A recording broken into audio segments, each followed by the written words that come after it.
Well, welcome to another vlog. For today's video guys ay mamon na lang ang kakainin natin ngayon. Dahil diet na ang presa, dahil mamon, ito bang mamon tinatawag na mamon or chiffon cake? Bahala na kayo mag-isip sa sarili niyo kung ano ang tawag niyo dito. Basta ang tawag ko dito ay cake lang, simple lang, cake. Huwag niyong lisurin yung sarili niyo. Basta ang tawag ko dito ay simpleng cake lang. Kaya kung ano yung tawag niyo dito ay okay lang. Basta bahala na kayo kung ano yung tawag niyo, basta mauna yun. Basta mauna yun, basta kumain na ako dahil sobrang sarap naman ito, dahil ito lang pagkain ko ngayon. Dahil gada-diet na ng person. Kaya ano pang hinihintay niyo guys? Samahan niyo na ako ngayon, kumain tayo ngayon ng cake. Dahil sobrang sarap talaga. Ito talaga ang paborito ko kaysa sa cake ng mga birthdays. Kasi sobrang tamis naman ng mga toppings guys. Parang hindi ko kaya yung mga sobrang kasugaran niya. I mean, sobrang katamis-tamis naman yon dahil maraming sugar yon, di ba? Tingnan nyo. Kaya gusto ko, simpleng cake lang. Ito lang normal na cake. Walang ka-design-design dahil ito talaga ang sobrang masarap para sa akin. Dahil nung bata pa tayo, akala natin masarap talaga yung cake. Pero ngayong malaki na tayo, ay sobrang bidli-bidli pala dahil sobrang matamis pala ang mga cake sa birthday. Kaya ayun guys, gusto ko, paborito ko tong plain lang na cake. Kayo guys, ano yung gusto nyo guys? Yung plain lang na ganitong cake or yung cake na pang birthday na bonggang-bongga yung mga toppings, yung mga bagga kayo na toppings guys? Ano ba yun sa Tagalog? Basta marami siyang mga icing sa baba. I mean guys, sobrang kapal ng mga toppings or mga sugar na toppings sa cake. Ano gusto nyo, itong plain or makapal na toppings na cake? Dahil para sa akin guys, masarap na to para sa akin guys, dahil sobrang sarap talaga dahil plain lang siya. Kaya sana naman guys ay may maglibre sa akin ito, dahil ito sa tindahan noon, ito sa tindahan mga 8 pesos lang. Pero ngayon 15 pesos at syempre tumaas ang gasolina, naging 18 pesos na naman at syempre malapit na itong maging 20 pesos per slice. 'Di ba? Ang mahal-mahal na nga ng mga bilihin guys. Kaya tayo ay mag-start na tayo magtipid sa buhay. Kaya kagaya ko ngayon, ito lang kinain ko as dinner para wala na akong ibang isipin na ulam. Kung ano-ano lang kakainin ko, kaya para makasave tayong lahat. Dahil content idea na naman guys, 'di ba? Naka-content idea na naman kayo sa vlog ko ngayon. Kaya pwede pa lang maging dinner ang isang tinapay, I mean ang isang slice na cake at syempre may peanut pa dito guys. Alam niyo ba guys, peanut is more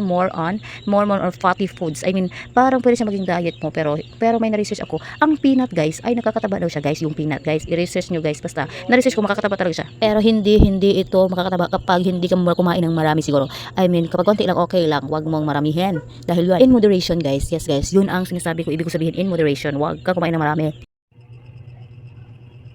Well guys, time check 10:30. Ngayon lang ako bumangon guys kasi sobrang antok na antok ako guys. Tingnan nyo guys.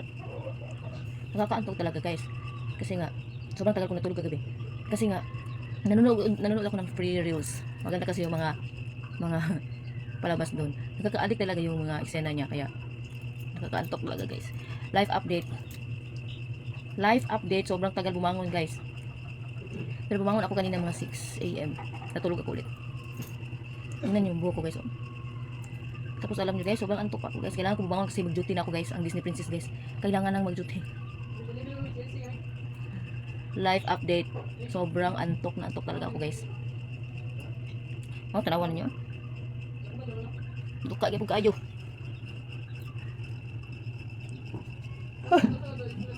Sana di off ko talaga yun. Pero sana lang yun. Hindi pa ako di off. Ang tagal pa ng di off ko guys. Nakakaantok talaga.